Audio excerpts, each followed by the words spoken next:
All right, thanks, guys. And we're going to continue with that breaking news about the war in Iran.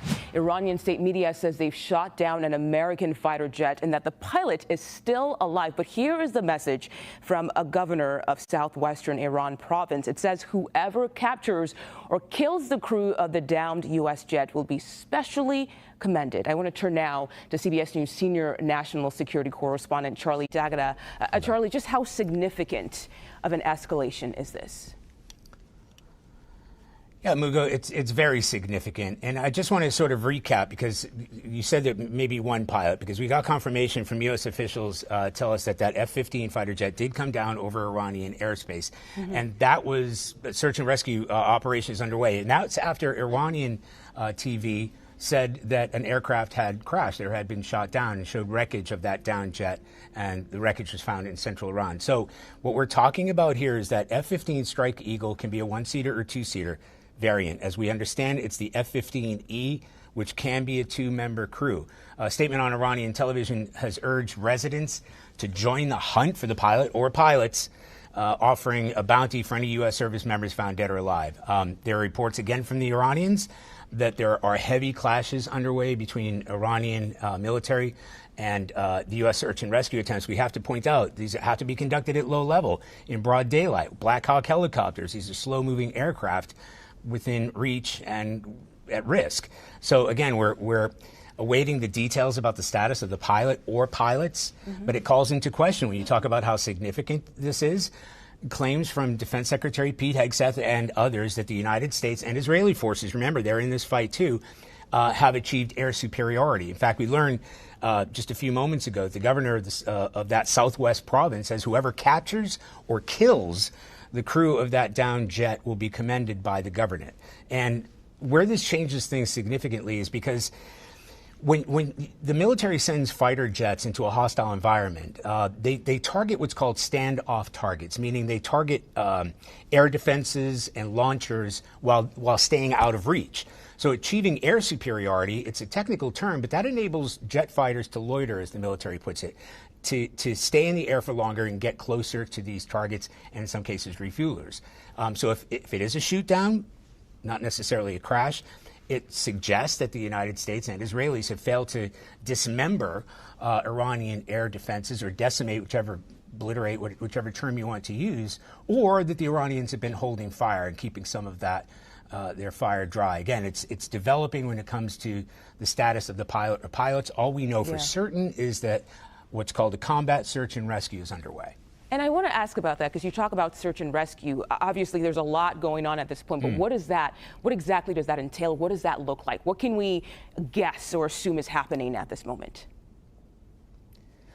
Yes, you know, the United States military trains for exactly this sort of environment. It is very rare for a U.S. aircraft to go down, a fighter jet to go down in a hostile environment and to land in, quote, enemy territory. But these are U.S. Air Force pilot or pilots that would have been inside this F-15 fighter jets. But in addition to all of that, you will also have these search and rescue teams that are either already in the air just in case something like this happens, or they get fired up right away. So there will be locators on exactly where this jet was hit, where the debris was rained down. They would have locators on themselves. They'll be armed, and they've been specifically trained and drilled to go after what might happen in an event like this. And that's where you scramble the Black Hawk helicopters and what's called a combat search and rescue, CSAR, that is scrambled to fly at low levels because they have to. They have to get close to the ground to figure out and get eyes on where these pilots might be and where they might be found.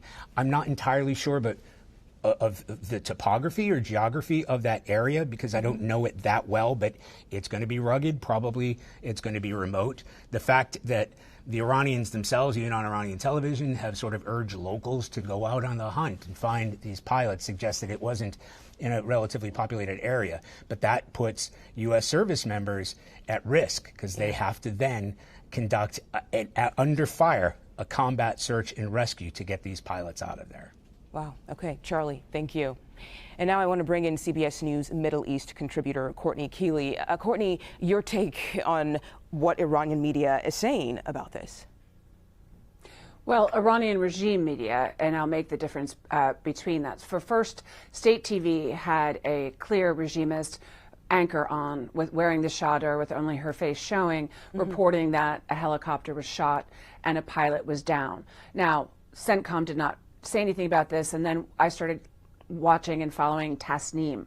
Now that is really the Iranian Revolutionary Guard affiliated media, and they were reporting it. Now, and it's completely unconfirmed, and I have to say this, and CENTCOM is denying it, but now Tasnim is saying that this fighter jet was hit and the pilot ejected, and then now they're offering that that bounty, that $50,000, which is, as noted by our correspondents, a fortune in Iran right now. Now the question is, where's the pilot? Did they actually have to eject? Are they actually on the ground? And will they meet people that are sympathetic, or people that are part of the regime and will turn them over?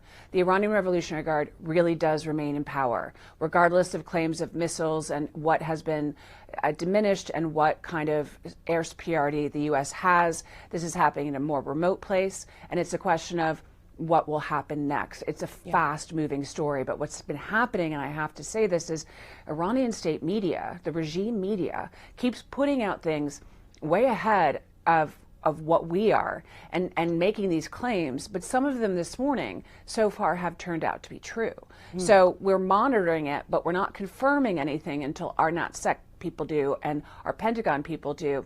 But they're way ahead of this. They are using this clearly as propaganda in a celebratory way. And this has been consistent with the Iranian Revolutionary Guard maintaining power despite the hits on all of their top leaders. They have a broad and big backbench, and they keep putting other people in power. And they're seemingly intact in this way that they control the media. They control the internet. People, real people, the vast majority of Iranians can't put anything out. They can't go on X and say things without fear of death or people finding their Starlink, or they're just shut down. So Iranian regime media clearly in charge of this narrative right now, but we are waiting to confirm from all of our CBS sources. Yeah, Courtney, I want to go back to what you said earlier, because you talked about how what happens to the pilot or the pilots all depends on the kind of person they meet, whether it's someone who's willing to help them or someone who wants to obviously get all this money from the regime. But there's also the fear that if you were to help them out, they too could be in trouble, whoever helps those pilot or the pilot. So what do you think could ultimately happen here? Is there even a chance that someone would be willing to go against the Iranian regime to help out that pilot? I think if we look at from history and pilots that have been captured and held in places like the Hanoi Hotel, we know that they survive and they go on to great heights in leadership in the U.S. government in the past. We also know the absolute collective nightmare of Black Hawk Down in Mogadishu. Everybody's hopes are that this is something that is the pilot does not get captured if they have ejected and if they are on the ground, and that the Iranian Revolutionary Guard is not able to get into this more tribal area. And that would be the hope right now. And the U.S. does dominate the airwaves, the skies. And so while they dominate the skies, would they be able to come in and do a search and rescue, which really looks like it's happening. So who's in control? Iranians are in control of the regime narrative on the airwaves. The U.S. is in control of the skies. And what will happen next, we'll keep you posted. Okay. Courtney Kealy, thank you so much.